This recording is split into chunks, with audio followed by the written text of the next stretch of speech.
DIY.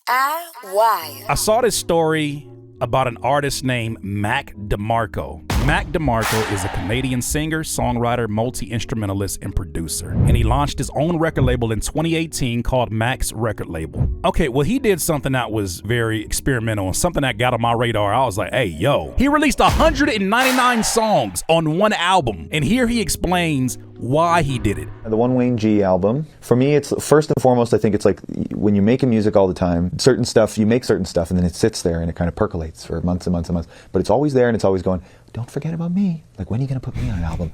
But I have a problem with, if I'm going to write something, I need to move forward. You know what I mean? So to have things on the shelf whispering to me like that, it's like, no. So that the 199 thing was a way for me to be like, I like this stuff. I'd like to share it. I don't really know how. I might as well just give it all at the same time. So I think there's a part of it is that. Part of it, I think, is just kind of playing with the concept of releasing music, because even releasing music now, I think, too, is kind of funny the way that people are making music for TikTok or really short songs or this or that or the other thing. There's like 9,000 writers on like a pop song that's very single-driven. Sheesh. So I was like, well, I'm going to put out like, 9 hours and most of it won't have song titles, it'll just have dates. This project is 9 hours.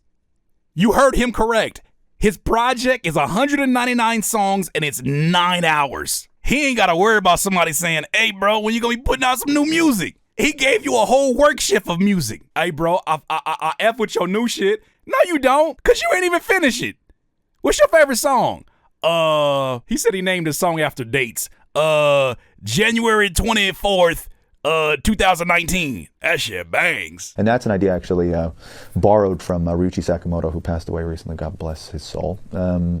Great hero of mine. But another thing I haven't really talked about with One Wayne G is I record at like a high definition sample rate when I'm recording at home, be it on tape or whatever on it's like when it's coming into digital, it's getting captured nicely. So I decided, why not have it mastered at a high definition, because the like most stuff is mastered at 44.1 kilohertz, which is CD quality. I haven't bought a CD since I was a teenager. Why? Damn, that's a great point. This just goes back to that whole industry standard conversation, and that so many things we've just agreed upon because people who are smarter than us in particular areas of engineering, we just say, well, we'll just use your word as gospel. And he makes a good point in that so many of the expectations when those standards were set have shifted. The audience has different expectations. And he said, here's a good point. He was like, why am I still toying around with these numbers that apply to CDs when I myself haven't even listened to a CD?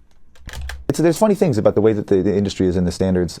I just like, it's interesting to try and not force people, but be like, here's a weird thing. Will you interface with it? Maybe will you not? Like, you kind of have to do it in a different way. It's like just switches things up for people a little bit, maybe. This is where I feel like human beings have the ultimate advantage over AI. AI will probably listen to him and say, that's dumb as hell. According to my sources, 4.1, they've been doing it for a long time. Why in the hell would I shift that?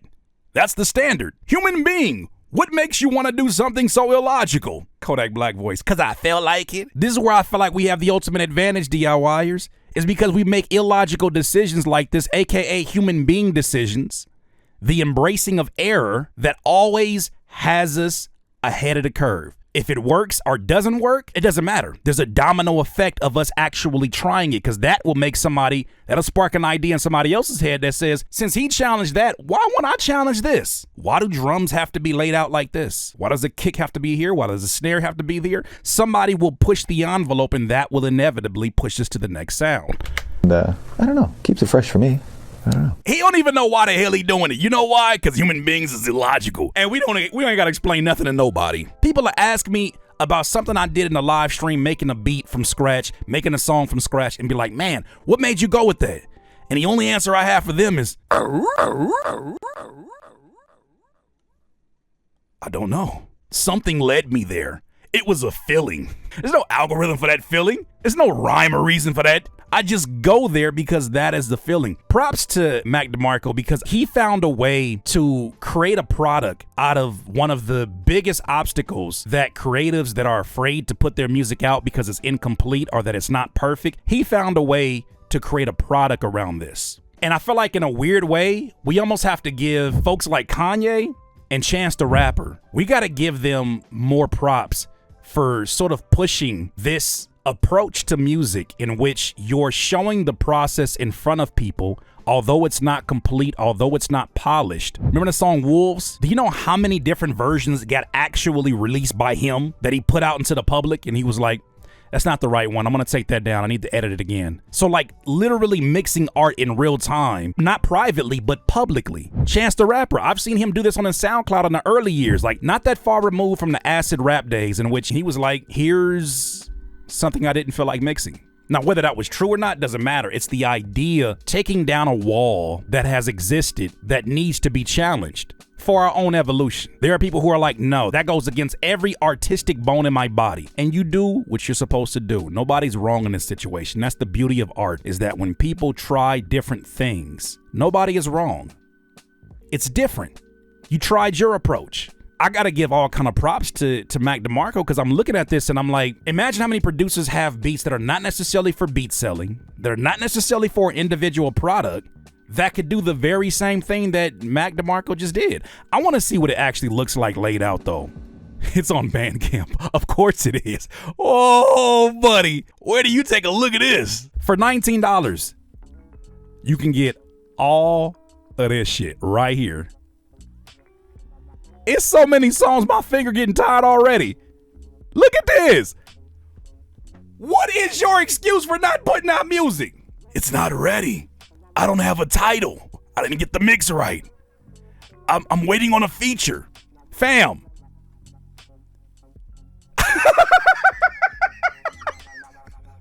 You're like Windows 95 on his page with this color right now. I'm not even gonna lie to you. Shout out to Mac DeMarco, but like Windows 95 with all these numbers on here. You get an opportunity to really, really live with an artist in a way that we've never even thought to be a reality. Now, it can be confusing as hell for those of you that like to have your stuff organized. But here's the ironic thing about this. This is not that different than when we go to social media. When you see a sound like this, that goes supremely viral, and all it reads is original audio. As annoying as it may be for us who like to have our music organized, aren't we kind of getting used to this already? Think about this Mac DeMarco project and how it's literally just dates, right? It's just dates and numbers. And now think about the way that we're consuming music now on social media. It's kind of the time that we're in. I think that's really innovative what he's doing. Shout out to Mac DeMarco. What are your thoughts on this? Is this something you think you can see yourself doing? Let me know. DIY. DIYers, if you enjoyed this content, make sure that you hit the like button and maybe even consider subscribing. Come on, man. Stop being greedy. Peace.